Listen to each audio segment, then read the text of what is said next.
Bible and religious scripture, you can take it literally if you want to. I think you're better off looking at it as a combination of literal, mythological, symbolic, numerological, and psychological. That's how documents like the Bible should be read, because they're so old.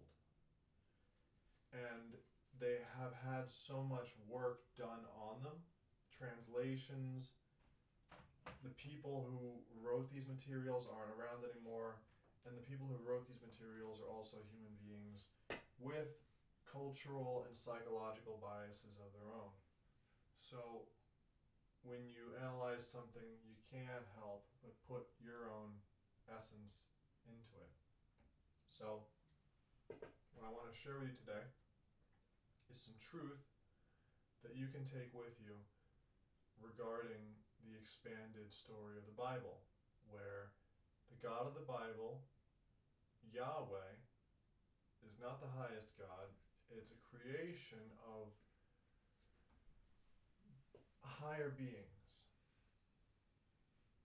And you can extrapolate that to mean that this material world that we dwell in is not in itself perfect. What it is a machine. Because if you look out at nature, you see that all the animals and the plants and the people are all in competition. And the psychopaths are going to compete the best. So what does that mean? That if you want a good life, you should start acting like a psychopath and just outcompete everyone because you don't have any empathy and all you care about is domination? Well, if you choose to do that, you're going against the inner truth of yourself. You're going against what your body was actually built for, because we weren't built to just endlessly dominate and endlessly compete. We were built to be in harmony. Plato believed that there was a higher realm than the material realm. There was the realm of the mind. And in that realm of the mind, it had an aspect of it that was perfection, and that was called the pleroma. And the pleroma was this dimension or this world where the essence of everything that appears here in the material world had its roots there in a perfected form of data.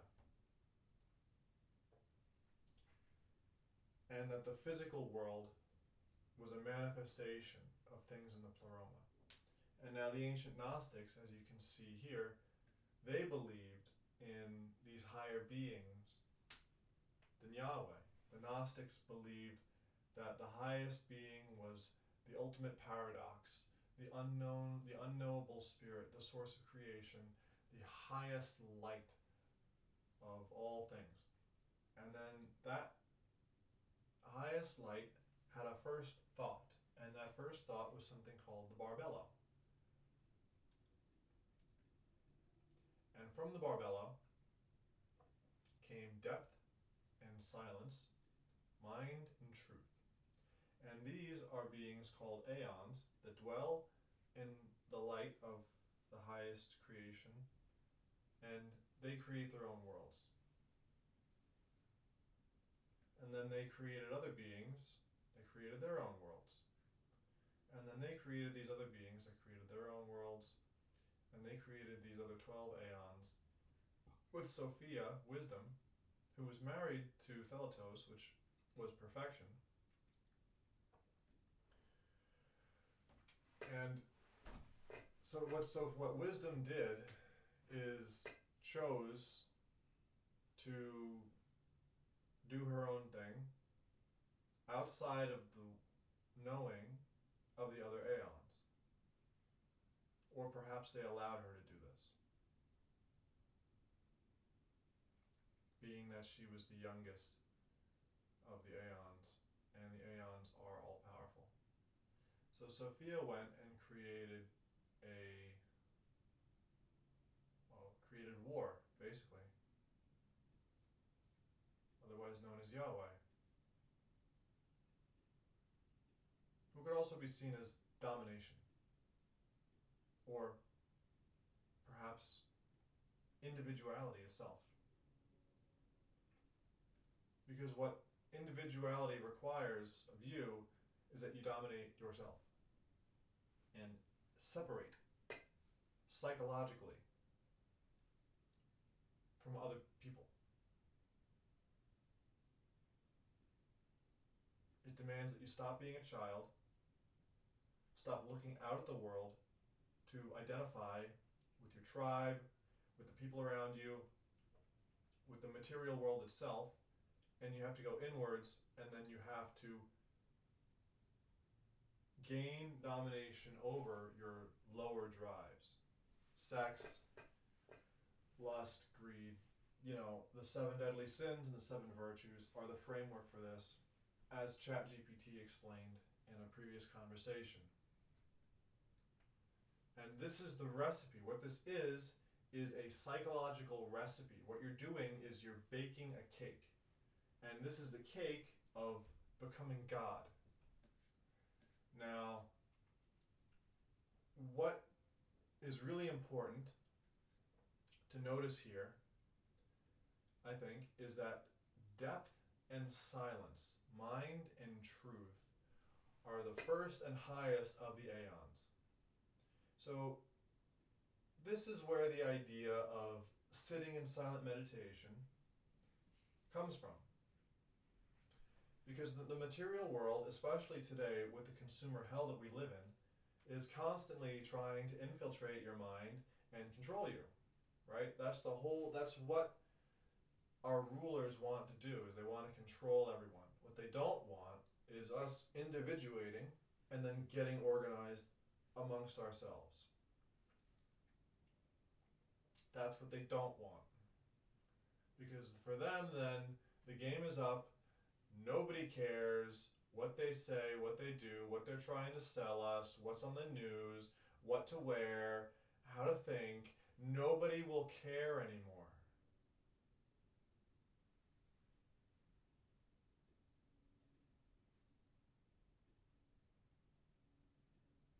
And that's their deepest fear.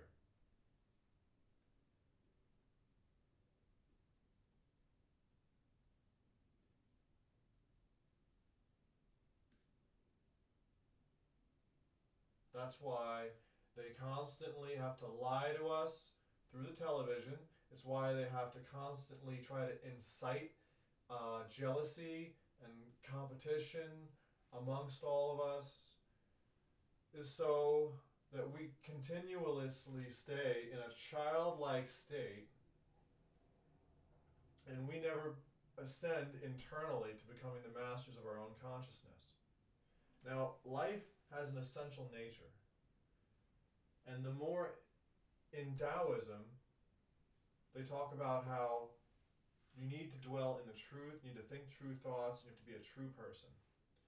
Now, if the material world was really the ultimate truth, we would all just act like animals, just compete, just go around killing and eating whatever you can find, and then that would be the highest truth of life. But it turns out that if you have a working brain and a working nervous system, you have other things called empathy,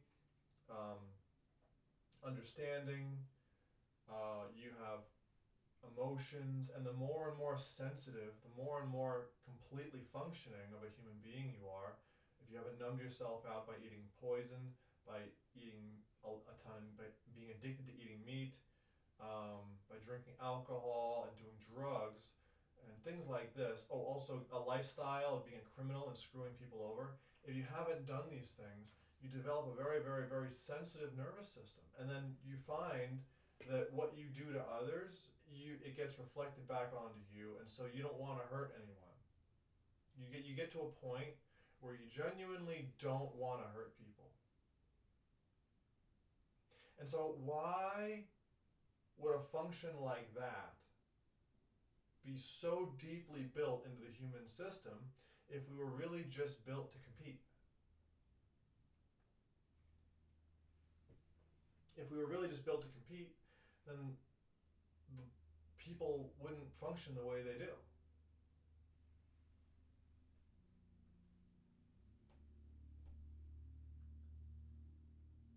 It's because we all have an inner, I think we all have an inner desire for higher understanding in life. And the reason people become bitter is because they have, in Buddhism, they talk about having mental attachments to things. And these mental attachments can propagate in your mind into more and more delusions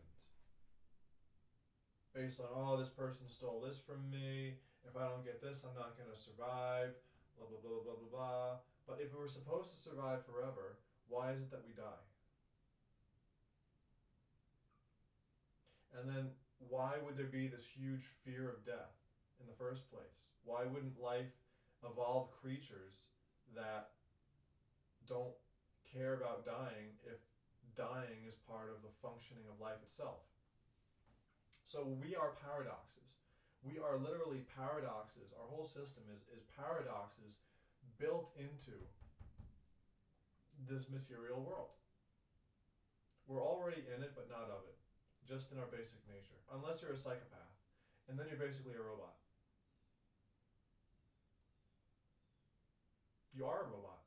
Psychopaths are robots. They have a human body, but what they don't have is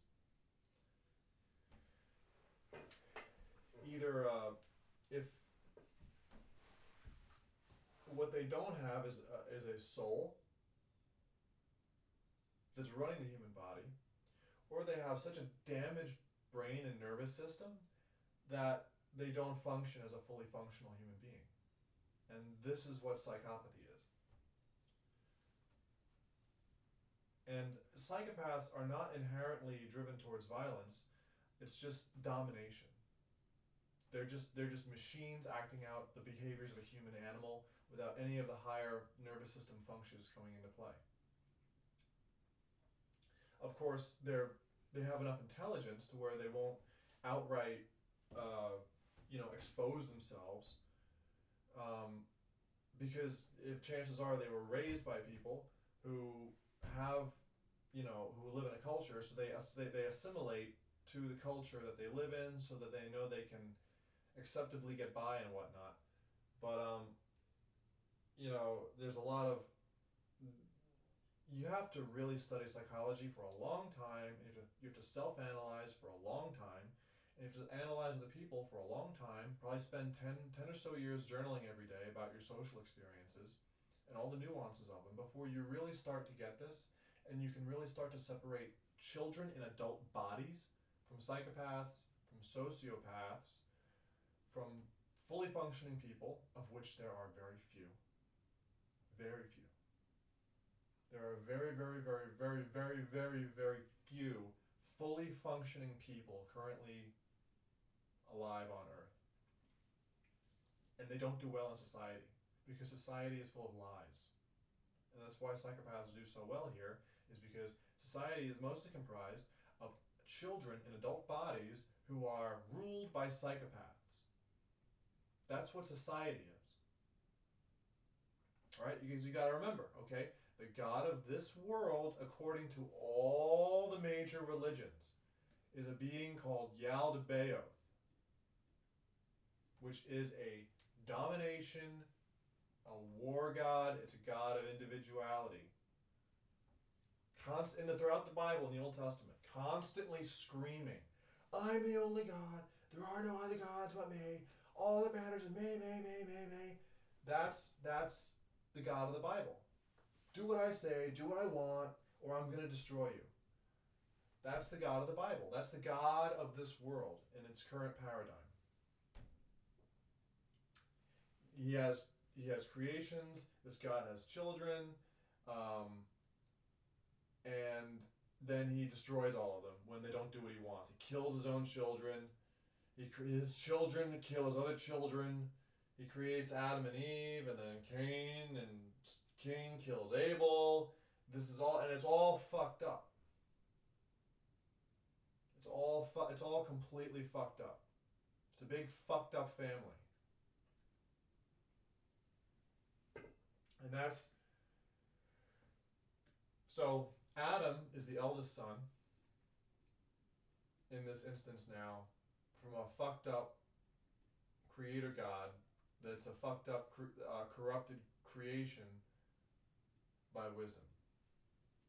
So we do have to remember here that wisdom itself, along with all the other aeons and all the other perfected beings up in the pleroma, or out in the pleroma, outside of the material world, which is probably the entire rest of creation, except for our little universe right here.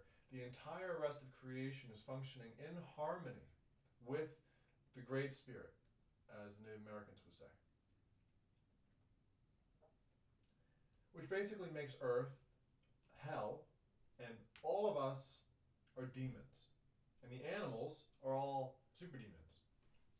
Demons that stupid demons that don't even have intelligence. But humans are blessed with the ability, if we choose, to figure this stuff out and maybe get out of here. Or definitely get out of here. In fact, it's definite. Definitely get out of here, because there are other books, there are other belief systems that say you can get up and out. You can enlighten. You can become enlightened. You're born, you're human, you're basically a demon because you live in a society of consumerism hell, full of lies, ruled by psychopaths, and all the major religions of the world worship a death god. But there are beings like the Gnostics who were labeled heretics by the Christian church because they said you can get up and out. They said there are other options. You don't have to conform to a psychopathic culture. Taoism taught that. Buddhism taught that. In fact, the whole goal of Buddhism was to stop reincarnating into this hell. If you ever played the Diablo video games, so it's all in all this truth. So the truth is always there. And you can even find it in pop culture if you can pick apart the symbolism and separate it from the lies. So that the lie is the obvious message that they want you to believe or whatever. But the symbolism is, it's the fabric of reality itself, is truth. Truth is the fabric of reality itself, upon which you can build a whole lot of lies. And shitty houses that only last 100 years, and things like this. Really. Like, you just gotta, even if you think about it, why would our whole culture pour so much money, time, and effort into houses that only last one generation? It's because no one cares if this goes on or not. Deep down, nobody really cares if this society keeps going or not. That's why we build houses that last 100 fucking years. Meanwhile, Gothic cathedrals all over the world, they last forever. They never deteriorate. In thousands of years, they maybe need a little bit of work done so that they continue to appear perfect. They might need a gargoyle or something replaced every couple of thousand years. And they never break down unless they're actively destroyed.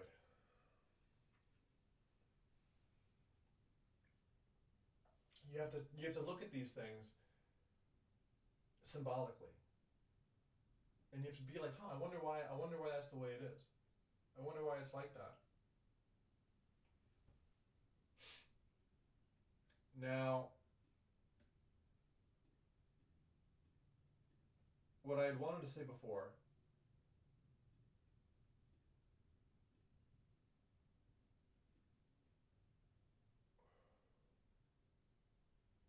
I need a minute.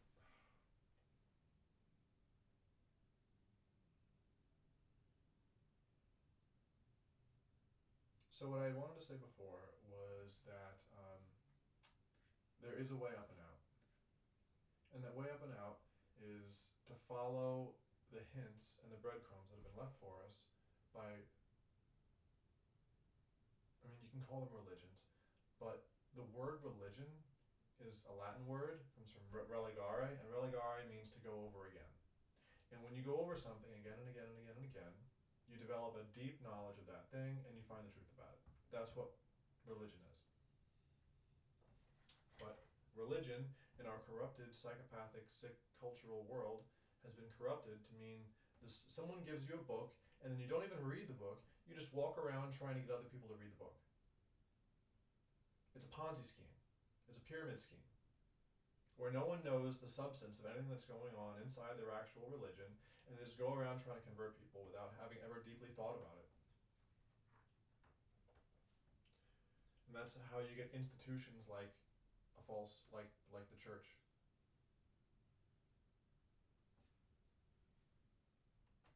And that's why they make all this money and they build these churches everywhere, and people go and they do like their little bit of singing every Sunday, and there's no actual values in it unless you're doing the inner work, unless you are genuinely in your heart going over the material and genuinely trying to come up with answers for yourself. As long as we continue to be like weak-minded children who react to everything that's done to us, you're never gonna get free. You're never gonna have freedom unless you stop reacting and you start studying and you start doing the inner work.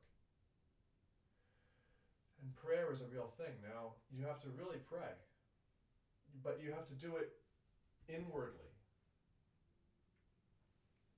And you have to be disciplined. Like, you have to sit down for a certain amount of time to pray, maybe set a timer, and you absolutely must not do anything that would interfere with that then. You can't sit down to pray and then your subconscious drives and your fears and stuff start coming up. And then you think to yourself, oh, I have to go make a phone call and assert my dominance. Or I have to oh shoot, I have to go you do something fear-based, lust-based, greed-based, all this stuff. You do some behavior because you think, oh, I don't have time to pray. I have to go survive in the world, I need to go assert my ego or whatever. That's what Yahweh is. Yahweh is the God of the ego. And the ego is this little tiny fragment of your whole being. And in fact, the ego is just the mask that you wear in the world. The ego is a natural result of the fact that your body is composed of millions and millions and millions of subconscious functions that if they were all individuated, you would be, your heart and your lungs and your liver and your nervous system and your guts and your skin and your muscles and your bones, all of it would not be able to cooperate with each other. So you have to literally, what you're doing is you are repatterning your own ego. You're repatterning your own personality, your own psychology when you study these things, so that you can assimilate more to the true nature of the universe and get out of the demonic hell of a society that we've created here. Because it never ends. You're supposed to go work all day for nothing, for people who don't care about you or themselves or others, make a bunch of money, and then give it back to the government and the banks. And feed the military-industrial complex. That's really what it's all. That's really how, in a large picture, that's what the society works. And then you might think, oh, I'm a mature person. Well, I'm just gonna do it because that's what you do in the society. Well, that's not really very mature. That's a fatalist attitude, and you're willingly participating in evil if you do that.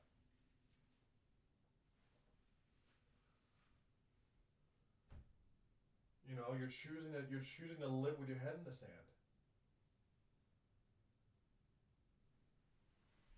And you're choosing to be part of the wrong team. You're choosing to screw over and dishonor all the people who put their blood, sweat, tears, and their bodies and their sacrifice into trying to share the truth with people.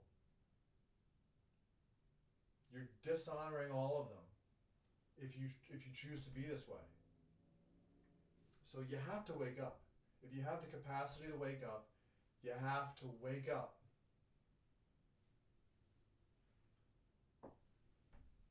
You have to feel the pain and don't react to it. Just let it in. Just let the pain in And the pain will teach you everything. And when you realize the truth, then you can start to climb up, get on top, and have a better vantage point. Because as evidenced by this and other religions, all the other universes around this one, they want to help us get out of here.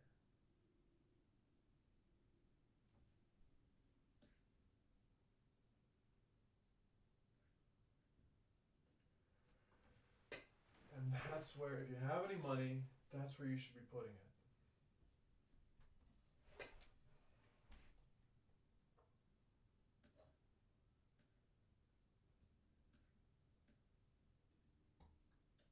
You should be putting it towards no longer participating in things that you know are wrong. Now,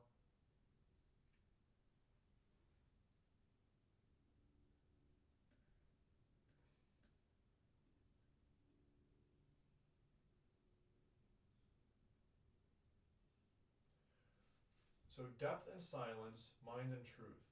This is meditation. You practice meditation properly, you're going to start getting in touch with these qualities within yourself. And when you remove you start taking energy away from the ego, you start allowing your mind to actually use 100% of its processing power. Because when you're forcing things to happen and you're trying to calculate how to win, in this world, you don't have access to 100% of your mind's processing power. There's a stupid ism that's going around where people say you only use 1% of your brain. Well, that's why, is because you're using the ego to try to win at the material world. And that's why the rest of your own mind won't even help you. It's not even accessible to you. And only once you start to let go of needing to control everything, and you really have love for yourself and have love for everyone, then the rest of your mind starts to relax and open up. And then you can have these incredible ideas. You can have, you can make beautiful things, and you can start to realize the highest truth of stuff. And part of the reason that when you go into a store and you buy something from an employee who works at the store who's getting completely screwed over for their time, and you go and you buy your stick of gum or whatever, and they go, "Oh, thank you for shopping here," as if they're a mouthpiece for the store. And you might think, "Oh, well, this person, they're doing a really good job being a professional cashier." But then you also have to think to yourself, okay, where did this tradition come from? Why is this person who's getting fucked every day, why are they thanking me for coming in and buying stuff? It's because way, way, way, way back ago, when humans were a lot more discriminating and a lot more in touch with the earth and real life, what real survival was, when a psychopath would be running around selling things, trying to get people to buy his shit, making tons of money off everyone with the plan to try to take over the world, like, certain families, it makes people feel good about buying stuff from you if you thank them. So when you're screwing someone over, what you do is you say, "Oh, thank you. Thank you for buying my crap. Thank you for letting me screw you over. Thank you for supporting my plan."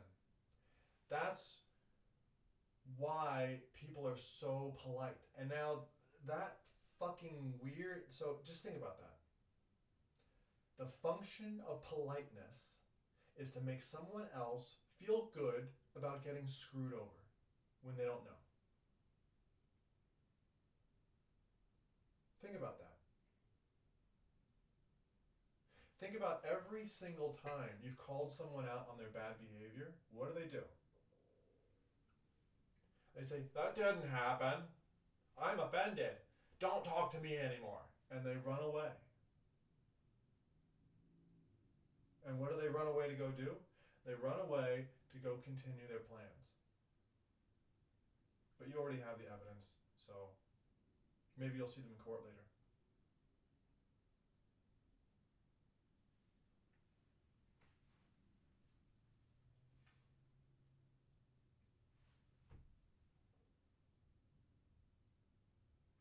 If a son says to his father, Father, what you did was wrong. And the father says, you little bastard, how dare you say anything wrong? You always twist everything. You're a liar. Blah, blah, blah, blah, blah. I hate you. Everyone hates you. And the father says this to his son. What does that indicate? It indicates the father's a fucking narcissistic piece of shit.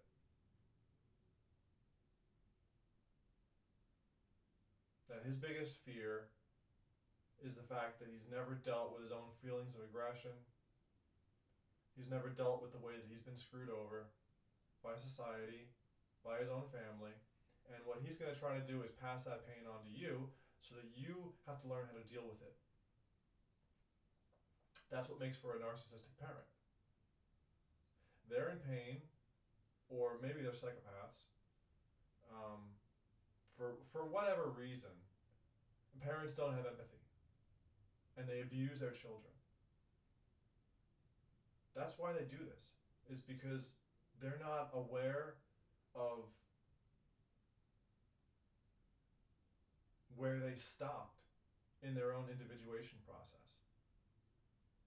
And they're just acting out of impulse based on what's pretty much worked for them so far. But what an intelligent person would do, what an intelligent father would say, he'd be like, why do you feel that way, son? Or why do you think that? And then you can have a discussion about the truth.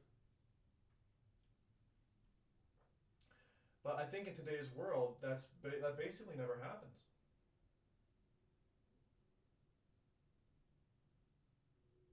I don't know anyone who has a great relationship with their parents. I'm sure they're out there. I'm sure there's lots and lots and lots of families that raise their children intelligently and don't abuse them, but they genuinely they have intelligent conversations about life, about society, and the father is perpetually open to ideas that he might be doing something wrong. And instead of killing his son or trying to crush him when the son shows him ways to improve, father says thank you.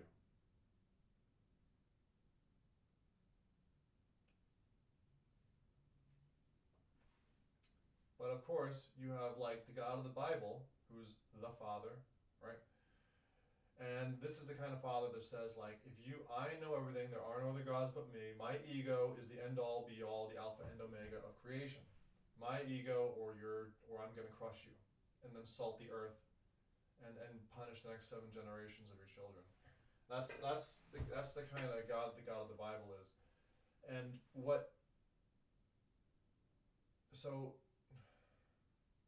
was I going with this thought? Anyway, what needs to happen is, for one, you get the fuck away from people who think like this.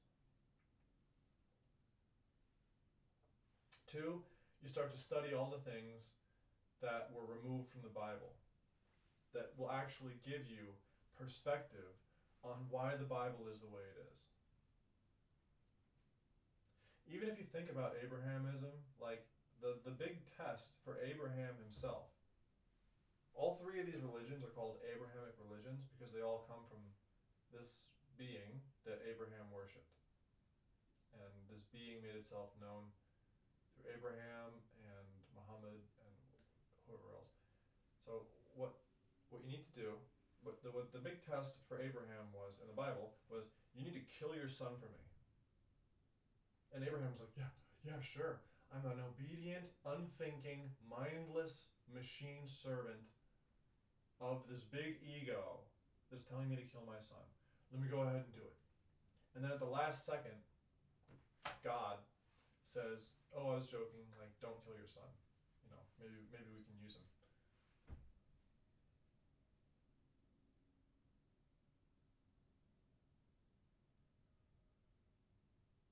So they rule through fear.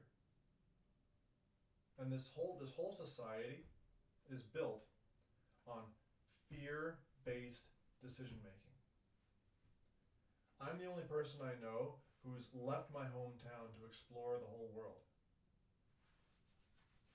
And I came back here because in 2020 because I missed my family, and they wanted me to come back, and I was really worried and scared, and so I made the dumbest decision based on my attachment to sentimentality to come back here and visit my family. But anyway, what I really wanted to talk about was these how these higher beings, how practicing these things can help you to be a better functioning person. Now, we don't have to burn down society. What we have to do is start integrating the truth, like the real truth. Because the people who built society the way it is, they built it on half truths. And if something is half true, guess what? It's a lie. If something isn't 100% true, it's not true. That's how truth works. And this is why you have to sit in meditation for thousands of hours. Or maybe you're an incredible being and you only need a single hour. And then that'll do you for the rest of your life. I don't know you, I don't know who you are. Maybe that's possible for you. I don't know. But I hope it is. Anyway, you have to sit and meditate, and you have to allow yourself to have thoughts and have realizations. Because at first, so let's say you grew up in an abusive family, you're going to sit down in meditation, and as soon as you try to relax a little bit, you're going to think, I can't believe how they treat me. I can't believe this. Like, oh, this is horrible. How listen, like, they abuse me and I hate them. Oh, they must hate me. And you're gonna have to go through. And so that's true for you a little bit right now, but it's not the actual truth. And you're gonna have to sit and sit and sit with your pain until you start to realize, oh wow, my father treated me the way his father treated him. That's why he acts the way he does. Or, oh, I see that my father replaced me with his neighbor because my neighbor had a bad relationship with his father and he's latched onto my father as a replacement father figure. And the psychology of these two has created a perfect storm to make me the scapegoat in this situation. I see that now, right? So you have to think, you have to sit and sit and sit with your pain. And then you'll start to be inside other people's minds. When you sit in your own pain long enough, you can literally see into other people's minds why they do what they do. It all becomes incredibly obvious. And of course, when you can present this information in a court of law, right, liars don't stand a chance. So this is why psychology needs to be integrated into law. There's a division of law called family law, but generally the law is terrible at resolving family problems even afterwards. Just because psychology and law are kind of looked at as different, like separate fields. When you do your individuation work properly, you're going to come to find that you're one with everything. This is the highest truth. It's the Barbelo, the first thought of the ultimate, of the highest light, the unknowable spirit, the paradox of all things. This is its first thought. This is perfection itself. In the Gnostic texts, it's alternately referred to as a mother, a divine feminine, but it's also referred to as a he, him kind of thing. So it's this non-binary, genderless, perfected state. And just think about that, non-binary. non-dual, meaning there's no self and no other. There's just the mind. There's just things happening. And the more you can separate, but you have to individuate first before you can fully step into this enlightened state of being.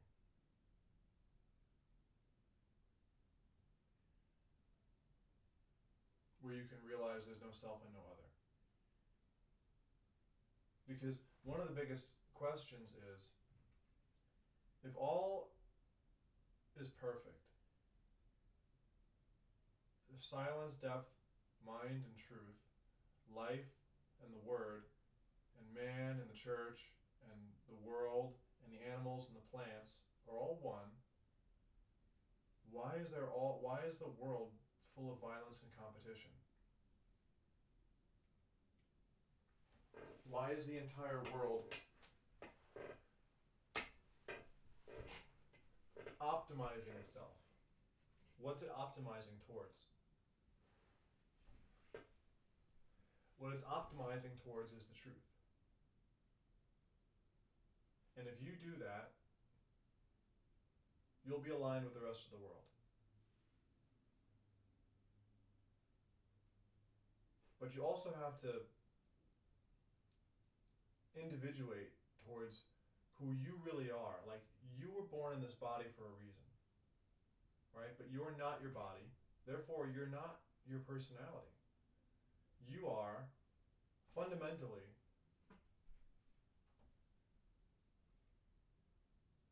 connected to these aeons and the source of creation, right?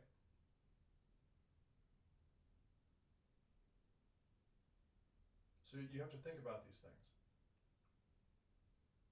How do you resolve this paradox? Well, you have to read. You need to practice. You need to meditate.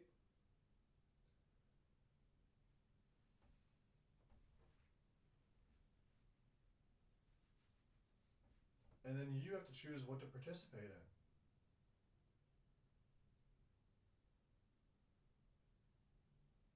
And what to not participate in.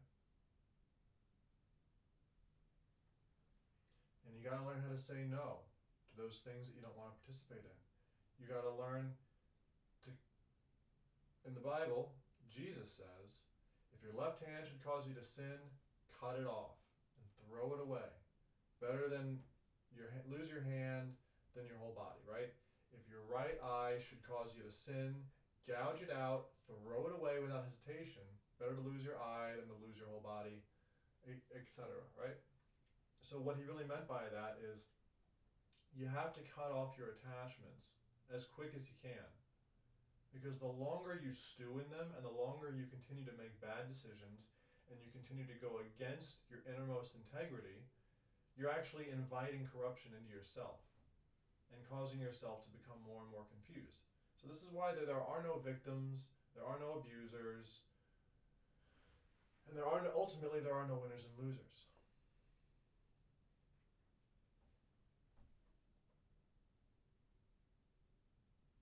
Because if you take time-space out of the picture,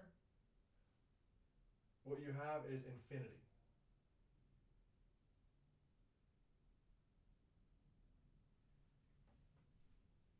And within this infinity, it gets distilled down. One of the possibilities of infinity is finity. In other words, that you're born and eventually you're going to die. But another characteristic of this material world is that it's connected to the infinite. And if you want to connect more with the infinite, you have to connect more with these things, with these qualities, with these values. And from these qualities and values, you'll find parallels between Taoism, Gnostic Christianity, alchemy, logic and reason, music, real spirituality. You'll find real spirituality.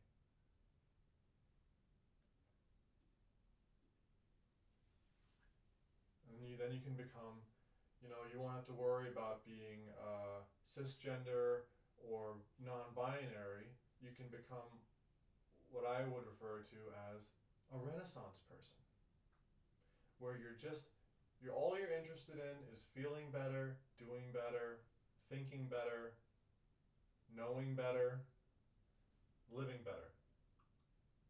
And that's all you're interested in.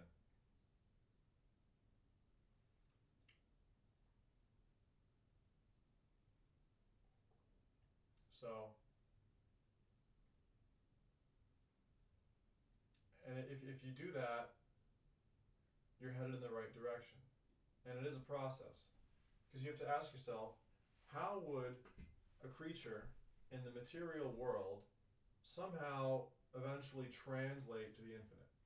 Well, Jesus in the Bible shows us part of this message is you have to stop being so attached to the material world.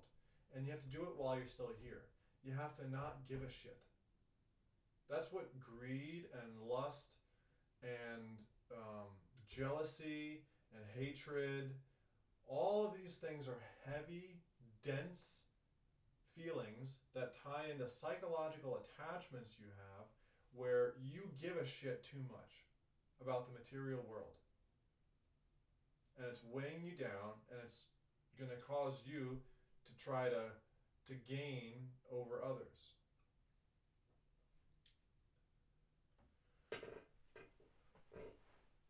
This is why, so Jesus is not the example we want to follow exactly, but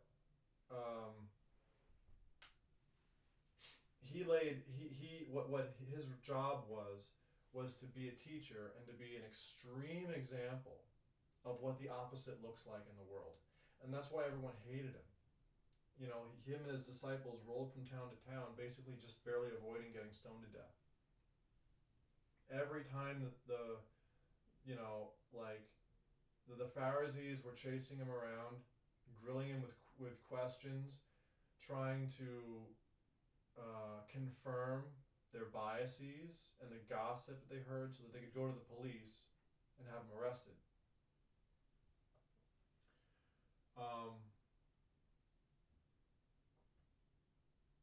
And eventually, when he caused big enough of a stir,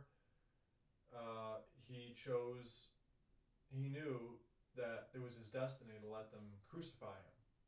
So you can do that. You have the option to do all of that right now without actually going to jail or actually getting crucified or any of this stuff. You just, what you have to do is stop talking to people, stop giving a shit about their opinions, and just stop giving a shit about the material world. That's really all you have to do. And then you're at zero.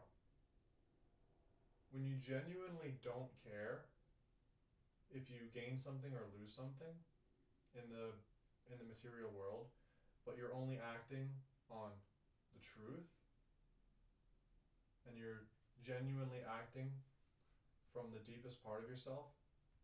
This is why Jesus always points to his heart, is because the ego exists in the brain, or the brain is the organ that ties together all the different functions of the different organs in the body into a singular mind and produces an ego from that. That's why you have an ego. That's how the brain works. And Jesus points to his heart. Jesus doesn't do this. In all those religious photos, he does this and this. Right? So the heart first, let that filter up into the mind.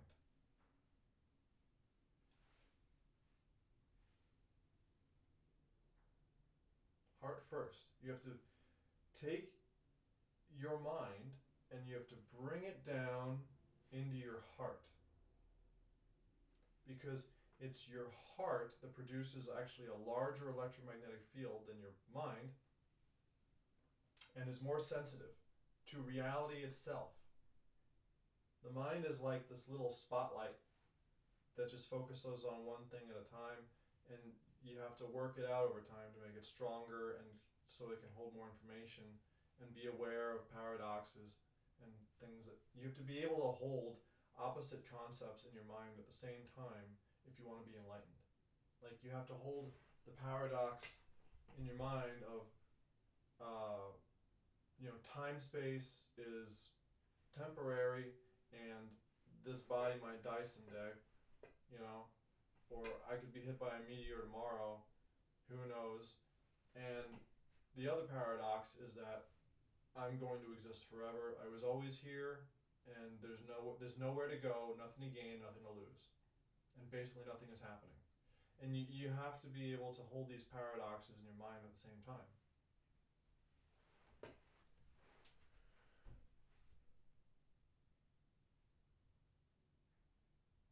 And you do that by participating in the material world.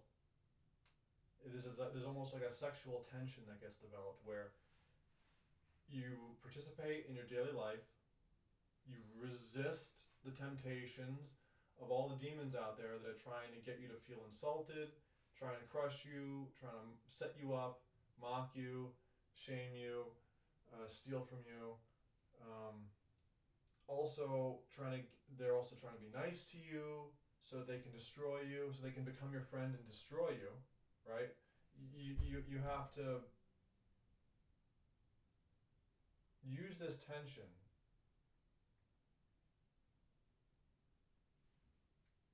as the energy that you need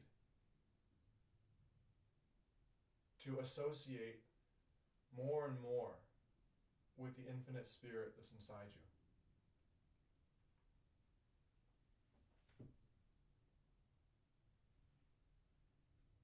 This is why Jesus points to his heart, is because throughout all of it, you have to stay centered, unmovable in your heart, remembering who you really are.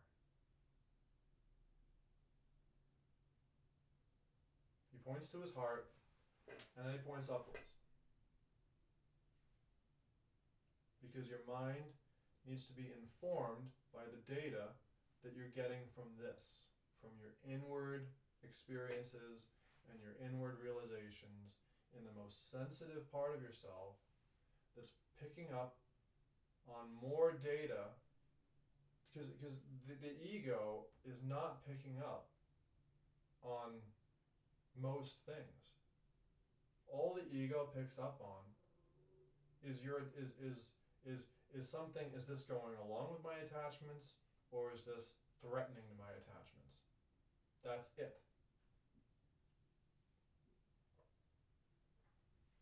And this is what real spiritual evolution is about.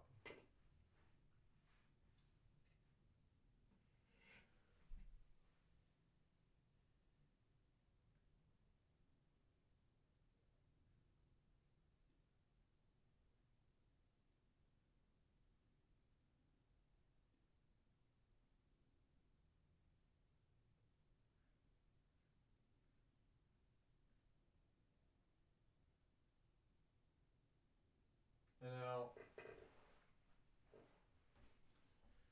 so you have to be able to compete without even giving a shit if you win or not.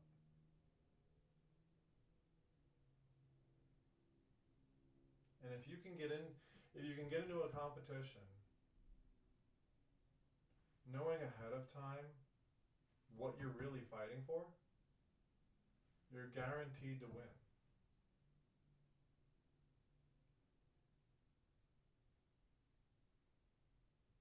If you get into a competition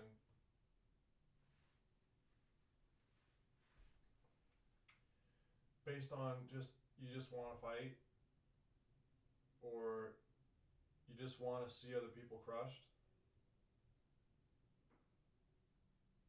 chances are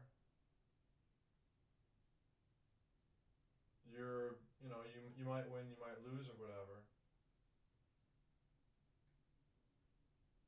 but you're not going to get what you're really yearning for,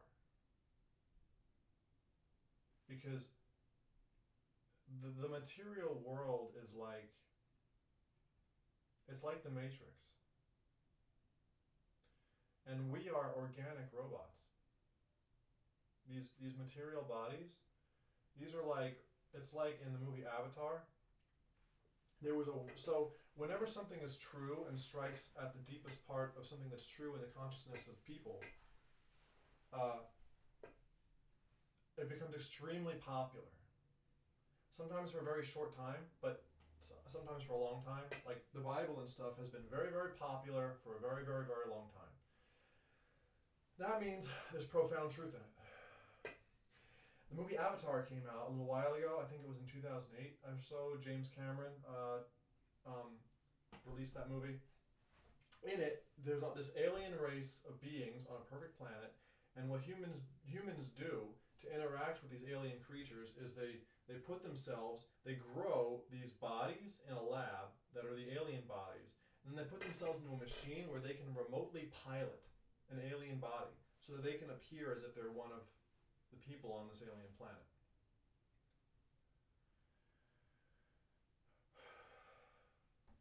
That illustrates very profound truth. That movie was incredibly popular. People even killed themselves over this movie. There was a phenomenon called Avatar suicide and Avatar depression, where masses of people were killing themselves and going into severe depression after watching this movie. So think about that.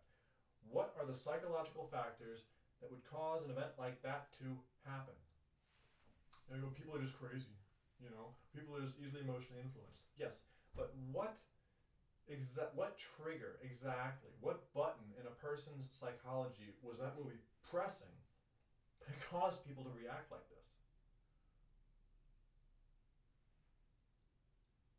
You really have to contemplate this deeply. And if you go searching and you don't just, you can come to these answers intuitively, but if you dig around through all the world literature, you're going to find, oh my God, there's this literature that says there's an infinite, unknowable spirit that dwells inside of all people and the material world till it takes place actually in an infinite universe. And then, there's an idea of reincarnation, that this isn't the first life that you're going to live. And then there's movies like The Matrix, where the material world is a flat-out illusion. It's a temporary construct inside of a universe that can create anything, and it's created this special environment just for you to live in, just for you to exist in, just so you can learn how to let go of your attachments and get back to becoming the highest, back to becoming God, basically. So you can know the truth of all of existence. Because, you have to eat 3 times a day. You can never just do anything once and it's done in this material world. It's like a lie. It's like, why is it? It's like a lie that runs on batteries. And when the battery runs out, when your body won't regenerate cells anymore, that's when you die. That's when you get old and you die and you've used up your battery.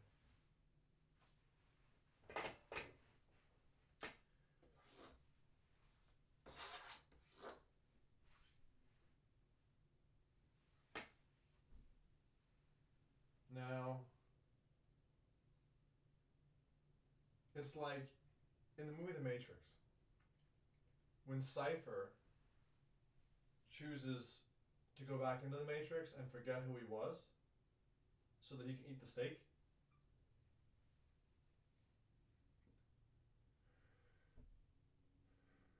The reason everyone despises that guy is because that's what they do every single fucking day of their lives. 20 times a day. And they don't know they're doing it. People who are awake to the truth of that movie, they look at Cypher and they go, well, yeah, of course he would make that choice. Who wants to live in the desert in Zion, constantly fighting an infinitely powerful machine that's taken over the whole world? And it's even possible that Zion itself might be part of the Matrix, because maybe the robots are smart enough to where they created another Matrix outside the Matrix for the humans to escape to, so they would think that they're free. Right? And so who wouldn't do what Cypher's done? Yeah, put me in the Matrix, make me forget. I mean, who wouldn't want to do that? Who wouldn't want to do that? Any normal human being would make that choice. So you have compassion for this guy. And it doesn't affect you. So what do you care? The reason people hate that character is because that's them.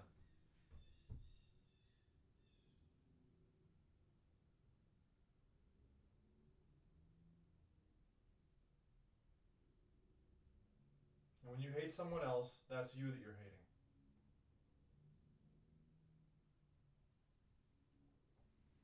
And when you try to steal from someone else and hurt someone else, that's you that you're hurting.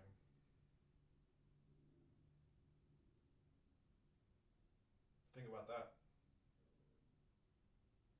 Think about how that works. Oh, he's talking about karma. No, I'm not talking about karma. Well, I mean, kind of in a way. The thing is,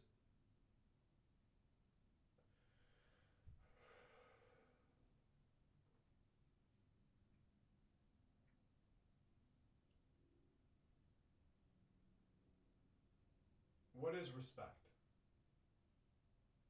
What is respect? What is happening inside you, psychologically, when you respect someone else?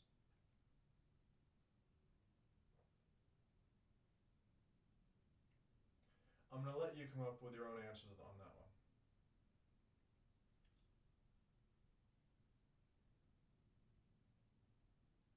Remember, use this.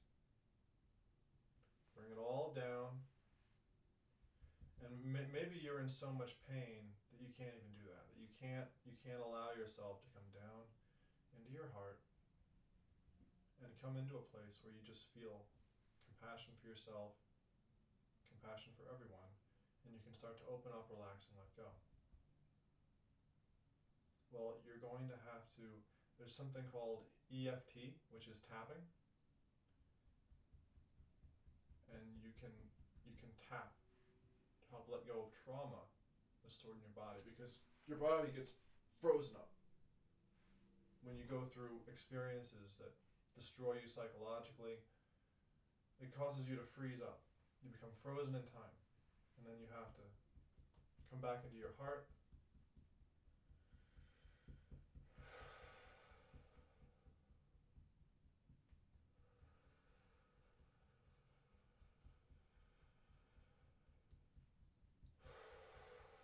And you have to use these automatic processes that you always have access to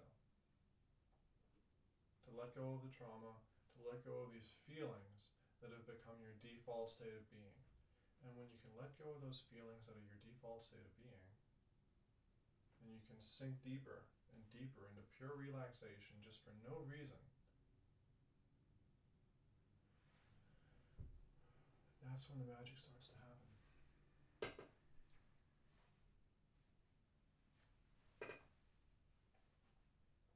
That's when the magic of life starts to happen for you.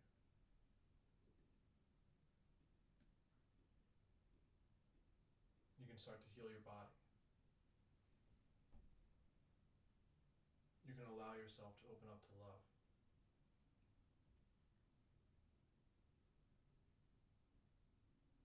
You can learn to not give a shit when somebody threatens you.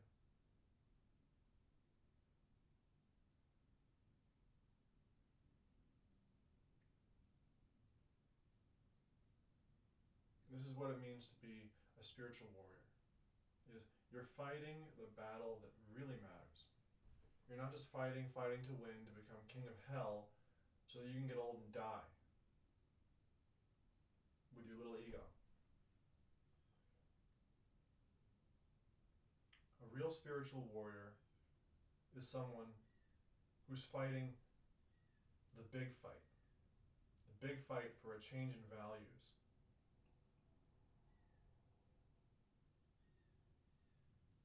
A change in acceptable fundamental truths. And who doesn't rule through violence, but rules through respect, I know, I already know what you're saying. That's not how the world has ever worked. But trust me, when you're dealing with higher beings, and you're dealing with intelligent people, they're not going to respect you out of fear. They're not going to obey you out of fear. They're not going to give a shit about you out of fear. They're only going to respect you if they respect you. If you care about the truth.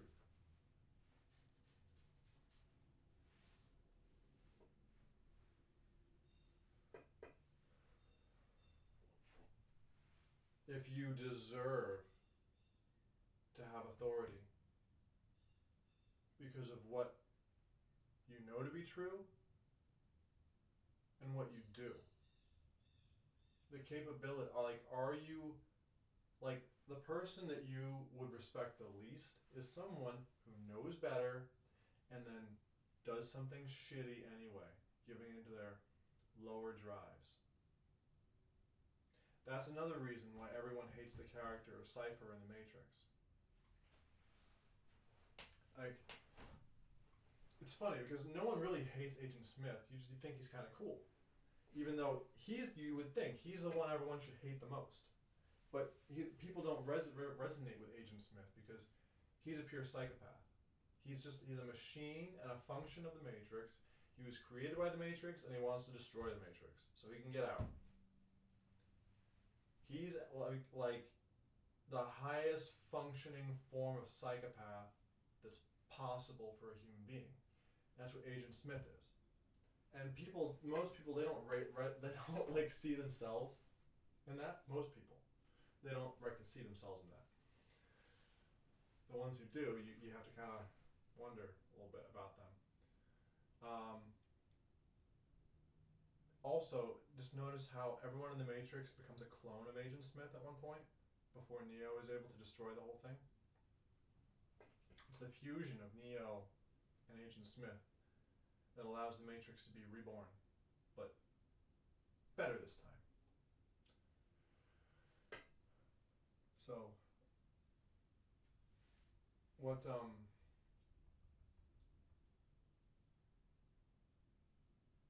I wanted to say about Cypher,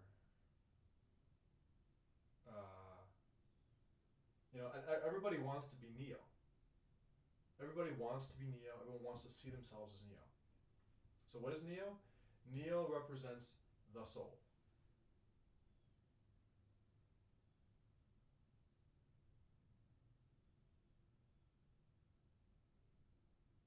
He's in the Matrix, but he's also not in the Matrix, and he somehow has power over the Matrix in ways that other people don't. He's the chosen one. In the greater lore of the Matrix, Neo is actually something the Matrix. He's actually he's also a function of the Matrix, because there can't be one person that has, in this movie anyway, there can't be one person that has the power or that can't be in the Matrix the way Agent Smith is in the Matrix, a creation of it, and also have the power of the One. The Matrix needs to draw that from humans. It needs to be a human that's given this power by the Matrix so that it can improve itself. Think about the difference there.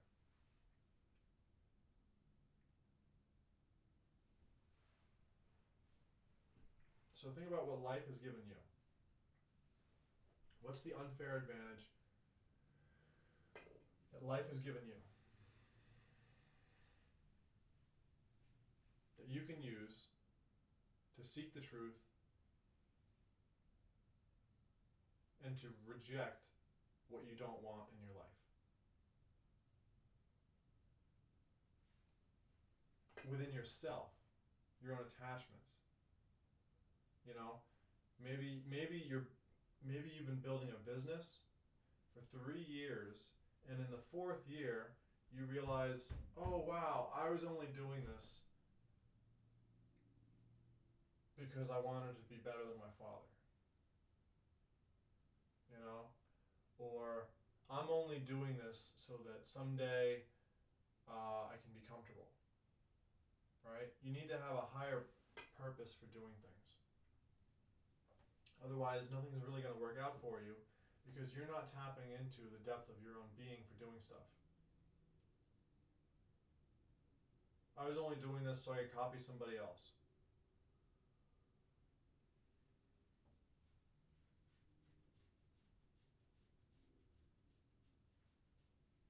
I was only doing this so I could be better than somebody else.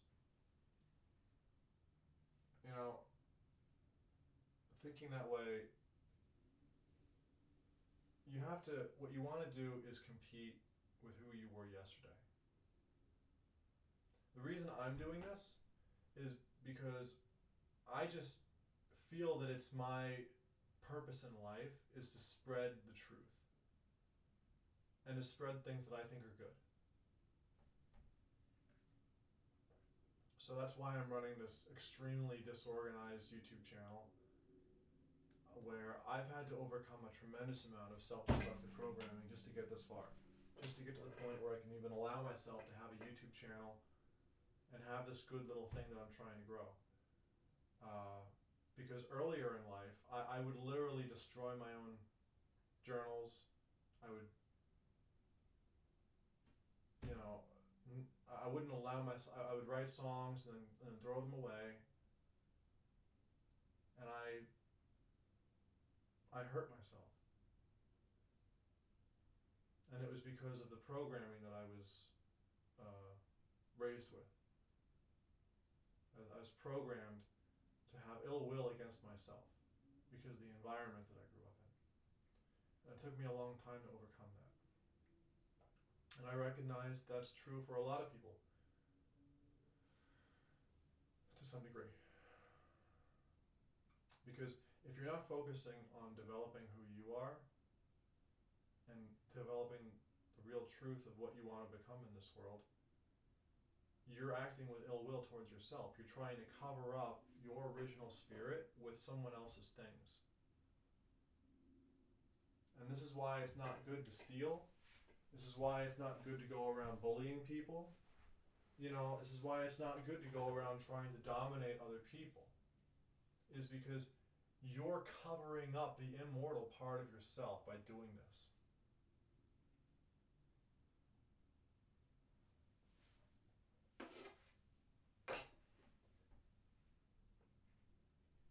This is why competing with other people out in the material world is buying into a lie.